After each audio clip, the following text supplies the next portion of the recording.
Welcome to Security Guy Radio at As Is 2016 in beautiful, sultry, sweaty Orlando, Florida. Yes, too sunny today.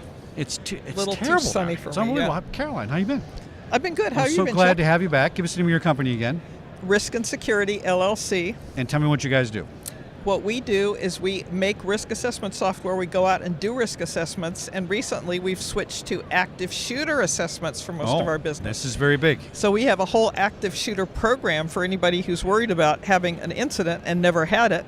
We will do your risk assessment for active shooter specifically. We will come in and do training for your entire staff in large groups, and we will do a tabletop or a full drill for you, and plus we teach your staff situational awareness while we're there. So there's a lot of components to this. One you're talking about here with the software is predictability, not probability. What's the best word to use for that?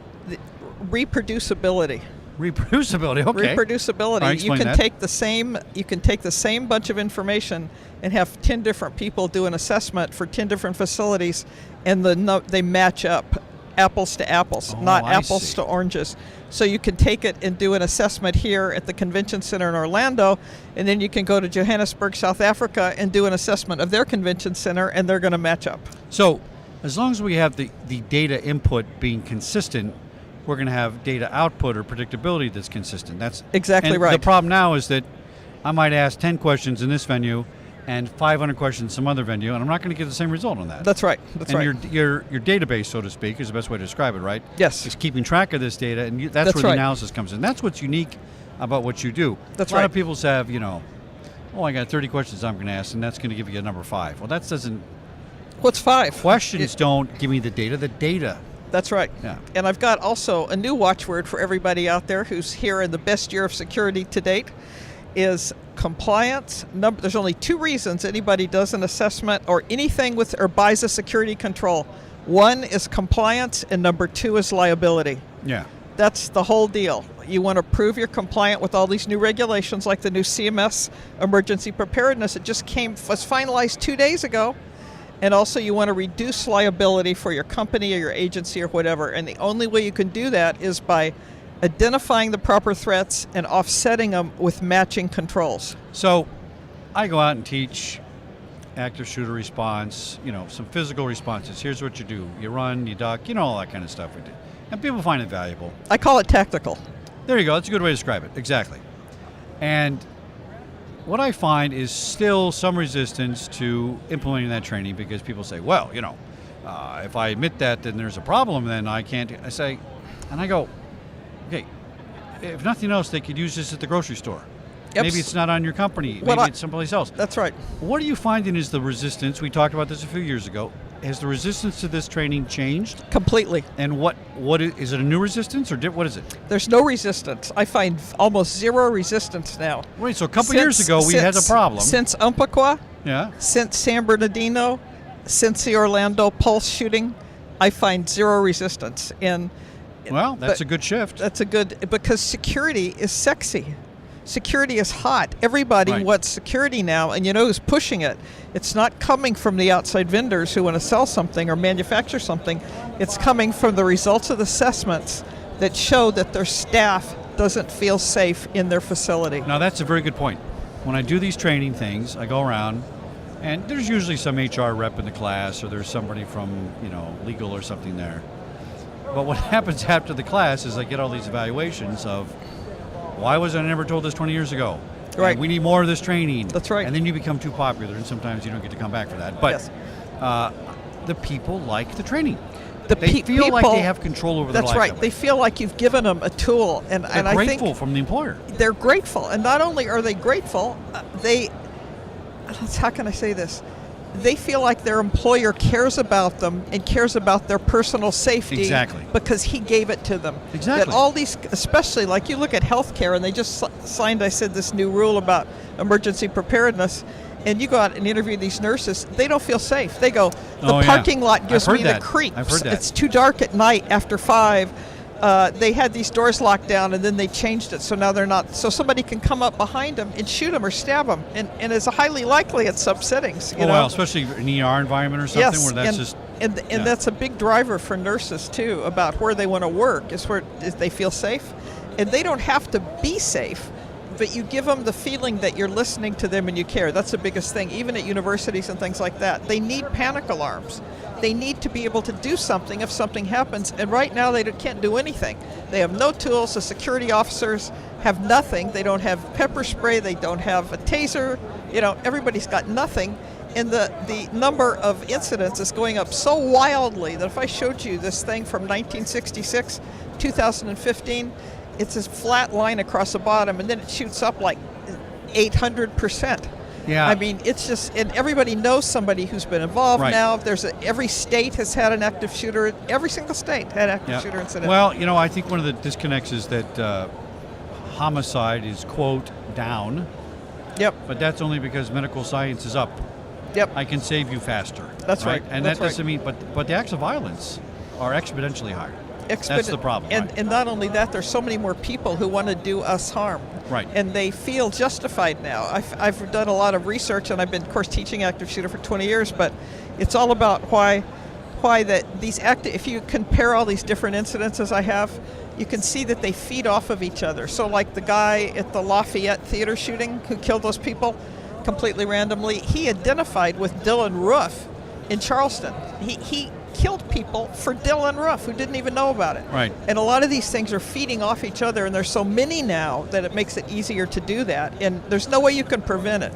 There's nothing you can do except do a proper risk assessment and make sure that your staff is situationally aware. Now tell me how your software works. My software works by inputting information, which is threat data, about how likely threats have occurred in similar organizations in the past. So you're prompting them city. To define what a threat is, because they may not know what a threat is, really. Right. Okay. That's part of the software. It's like, well, we teach them what a threat is, and we define it. Not teach them; they already know what it is. They just don't know what the definition we use is. I see. Okay. That's the thing. What do you mean by active shooter? Well, it used to mean 2 years ago it meant anybody who, if you have 3 or more people who are shot or injured, it's an active shooter. Well, they changed that, so now it's anybody who tries to kill people or injure people in a confined or populated area. When did they change it? They changed it in September of 2014. The FBI came out with a new guideline on active shooter. I thought it also changed it to say, if 4 people are shot but nobody dies, that's not an active shooter. Nope, changed it. All right, because that was ridiculous. That was ridiculous, yeah. Anybody comes in and shoots one guy, if they miss everybody, it's still a shooter. And another interesting change that they made was to say it's not just guns anymore. It's knives, it's machetes. Yeah, okay. We had a guy at UC, went to his engineering class at UC Merced up in Central Valley, University of California, most prestigious school, and I'm just saying that because I graduated from there. But anyway, in that school, this 18-year-old engineering student gets up at 8 o'clock on a Wednesday morning, goes to the school with a kitchen knife and stabs 4 people trying to kill him. He was a lone wolf terrorist. He was screaming out, phrases while he was stabbing people.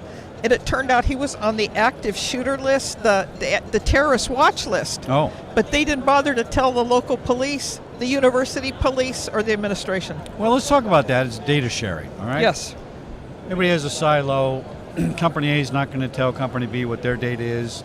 But maybe they should. If it's a federal government and the company is paying for the data out of our tax dollars to protect us, they should tell the CEO of a university or a hospital if somebody in their employee or student is on the active shooter watch list. Well, that I agree with. I've seen some situations where there's a lot of crowdsourcing. Well, crowdsourcing is a way to describe data collection. There's some apps that go around and collect data on traffic. We know what that is, and we know that we can navigate traffic better. Now there's some apps that go around collecting data on threats, crimes, issues in your neighborhood.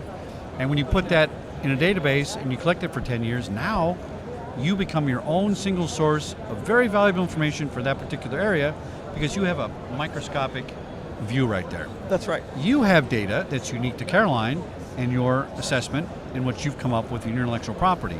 Are you finding as you keep doing this for more and more years, you're now having a specific data set that's kind of unique to your view? In other words, your questions are standardized to collect data and do some foreseeability, that's right? That's right, Chuck. But our questions match compliance standards. That's the difference. No, and that's a huge difference. We don't just ask a question to ask a question. Right. Like, is the sky blue today? What color's the grass? Green, great. No, we ask, do you have this standard in place? Have you implemented this control? do your security officers, do your staff members know who to call if there's an incident? Yeah, that's what's unique about what you do as the compliance part. Yes. Now, do you have any statistic that you've used to crunch your data from your clients, not by names, of course, right? But did you find that out of 100 clients, 85 did not have this component when I came there? Something like that. I could get that, but I haven't done it yet. Okay. The more interesting statistic for me that I've just noticed this year is, here's a list of all the controls that a normal large facility should have in place, right, like this convention center. And so don't get me started on this place. Let's say that there are 42 controls. That's my number that they should have in place, or 65, whatever. And so, what I find is that I've started to go back every 3 months with these clients. They do it the first time, and here's all the things that they need to do by return on investment, prioritized by bang for the buck. Go through, look at that, and I'll come back 3 months later, and amazingly, some people will have cut that list in half. They've already implemented, because a lot of these things don't cost anything. They're just a policy change. Exactly. But they won't do it, and so other people... They do it the first time, and then that's it. No, I've got people who don't even do it the first time. They pay all this money to have an assessment done, and then they don't implement. They don't even the free things. They don't implement because they're afraid of change. That's the deal. Well, that's Everybody's afraid of change. But now I think because of the outcry from the staff members and the number of incidents and the number of random people killed, I think there'll be a lot more of this. And it should be that so that they can understand, not tactical active shooter training to a bunch of women. They're never going to stab a guy in the face with their pen. They just are not going to knock his eye out with their pen. They just can't do it. I couldn't do it, you know? And they need to know how to manage it for where they're at. You can always build on it later, but they need some basic awareness. And the basic awareness is it could happen to you anytime, any day, any place. And and for me to tell the employer, it's the gift that keeps on giving. Because it works at the mall, it works at church on Sunday, it works in a restaurant, it works everywhere. Those are all places, including hair salons, where we've had active shooter incidents. Oh, yeah. Nobody's immune from it. And the thing I like about your approach is, and to me, it's a no-brainer. I'm a guy that, I used to run Fox at Disney, right? Absolutely. I got a lot of moving parts there. And what I don't need to worry about is some regulation from 1927 that nobody knows about that I was supposed to do that I forgot about. But you know what? You know about it. And to me, it's a no-brainer to say, let's plug all this data in, let's keep this in the database. I'm compliant. There's peace of mind. Now let me worry about guards. Let me worry about cameras. Yep. The stuff that I need to worry about, I got to worry about compliance first, right? That's right. But it's so difficult. It's convoluted. I don't know. It makes the argument for the board of why they should fund additional cameras, additional access control systems, biometrics, and everything else. They're doing it because they're reducing liability for the corporation. Which is funny because back in the day, the argument was you're increasing my liability by putting all, because once I put security in, now I got to maintain it, but now that argument's got to be gone. But it's gone because of OSHA. Because OSHA published a year ago their standard for workplace violence, the first one they've ever had, and they're actually making people pay through the nose if they violate that. And the first thing they have to do is this hazard risk assessment. Right. And so if you go in, if OSHA goes in, or a joint commission or something, they go in and they find out that you haven't done a risk assessment, or HIPAA, same thing for IT. They find out you haven't done it, and they find when a disgruntled employee reports you or whatever, or a client, they can go in, if they find that inadequate risk assessment's been done, they won't fine you. They'll just tell you, okay, let's do this, and they will not fine you. If you don't have that, though, then they toss a book at you. They move OSHA regulators into your office, and you have to pay them to be there. Yeah. And then they go through everything that you have. You have to write a security plan, and we're going to review it for you. And then we're going to write a policy, and we're going to review that. And we're going to monitor your training. And you're paying for all that. It's ridiculous. And heaven forbid something happens, yes, you can be personally, criminally liable for an injury in your workplace. If you're I forgot which level. Is it the director, the manager, whatever the head guy is? You can go to jail because somebody got killed in your workplace. And I'm not just talking about active shooter. I'm talking about you slipped on a bar of soap, right? Well, how about the McDonald's example from the McDonald's down in College Station, Texas last year, where there was a McDonald's had a parking lot. A lot of kids congregated there over the weekends and the nights. They had a big fight. One kid got killed. His girlfriend tried to drive him to the hospital. They got hit by another car. They both died instantly. And they fined McDonald's $27 million. because they looked at the police record and found out they'd never done an assessment of the risk to the parking lot. They hadn't added any lights over, and they'd had 120 complaints called in. Wow. They didn't have a security officer. They didn't have any lights. They were criminally liable, and they got fined, and they had to pay a $27 million fine. Now that's interesting because those are third-party customers and visitors to your property. That's right. And OSHA's saying, guess what? Same standard of care as your right. employee. I mean. That's right. Very interesting. And there was another one in Philadelphia where the lady got fired. This is really common in the workplace violence. She gets fired. She goes out to her car and gets her Glock out of the car to come in and kill the people who fired her. And the security staff went and hid in the boiler room.